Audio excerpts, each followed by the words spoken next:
read and show images using by MATLAB sida loo read gareeyo loo show gareeyo ama loo fiiriyo loo arko imageska koorsaddan MATLAB-ka aan baranayno waxyaabaha aan dhiganayno insha Allah way isku jirjiraan tusaale ahaan waxaan soo aragnay algebra oo kaleeto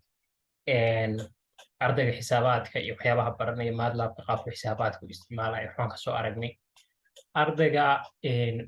graphic designing-ka image-ka multimedia-da waxyaabaha jecel casharada la xiriirana waa soo aragnay waan arki doonaa marka casharkan waa qayb ardayga accounting-ka iyo waxyaabaha statisticada casharada xiga waa ku baran doonaa statisticada qaabka mean medium-ka mode-ka waxyaabaha soo marka koorsaddan waa very important waaye qof walbaana qaadan kara waxyaabahan basic ah haddaad si fiican u barato MATLAB-ka aad si fiican uga barato waxaa ku fududaanaya inaad advanced level-ka aad si fudud ama adigu iska isu bartid ama aad si fudud ula qabsatid okay marka waxaan aadaynaa insha Allah MATLAB-ka okay workspace-kayga sida hadda halkaydii ka muuqata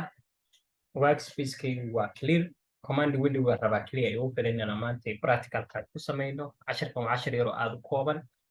marka waxaa rabaa folder-kan training code-ka koorsadeenna waxa iigu jira imagekan waa aniga waaye marka waxaa rabaa imagekan inaan ka soo saaro sidaan uga arki lahaa MATLAB-ka okay waxa iigu qoran Cabdinaasir fileka noociisuna waa maxay waa GPG okay marka maxaan dhahayaa variable-ka waa waxaan ku kaysanayaa waxaan isticmaalayaa function-ka la yiraahdo I am read function-ka isticmaalaya waa maxay I am read waxaan rabaa inuu MATLAB-ku soo akhriyo image-ka okay marka image-ka baan halkan gashanayaa hadduu la yiraahdo okay waxaan dhahayaa abdinaasir.gpg okay image-kay waa kana folder-kan waa inaad joogtaa folder-ka haddii aadan joogin uusan halkan kaaga muuqan ma akhrinayo okay waa inaan marka folder-ku meeshuu kaaga furan yahay sawirku uu kugu jiraa aniga halkan uu igu jiraa Cabdinaasir haddii aan capital ama wax yar aan sawdo ima soo qabanay marka qaabku u qoran yahay waa inaad soo qaado abdinaasir.gpg okay marka hadda variable-ka wuxuu ii soo saarayaa in uu ii soo galay size image resolution-kiisu yahay 1280 times 1024 times 3 times 3 waa maxay waa 3 dimension unit 8 waa an integer 8 okay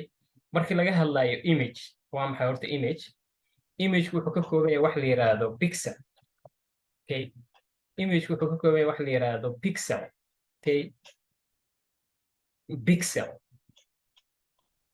image wuxuu ka kooban yahay wax la yiraahdo pixel okay image markaan ka hadlayno wuxuu ka kooban yahay pixelku waa box-kan wey box-yadan kala duwan baa la yiraahdaa pixeliskaasoo isku tegay ayuu image ka kooban yahay saddex kalarna uu ka kooban yahay saddexda kalar uu ka kooban yahay waxaa la yiraahdaa RGB okay red green blue imageku markaan ka hadlaynay image wuxuu ka kooban yahay pixeladaasna waa saddex kalarada ay ka kooban yihiin waa red green blue RGB baa la yiraahdaa saddexdaa kalar ba waxay samayn karaan combination of 2 power 3 okay 2 power 3 waa 8 waxa uu samayn karaa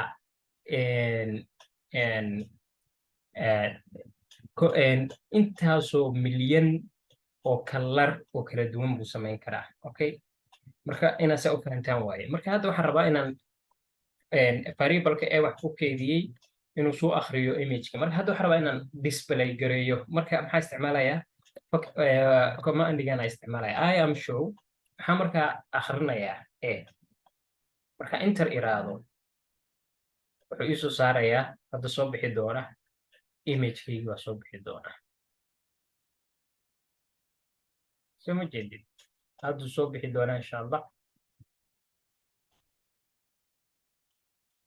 soo ma jeedid matlab marka wuxuu ii sahlay inaan soo akhriyo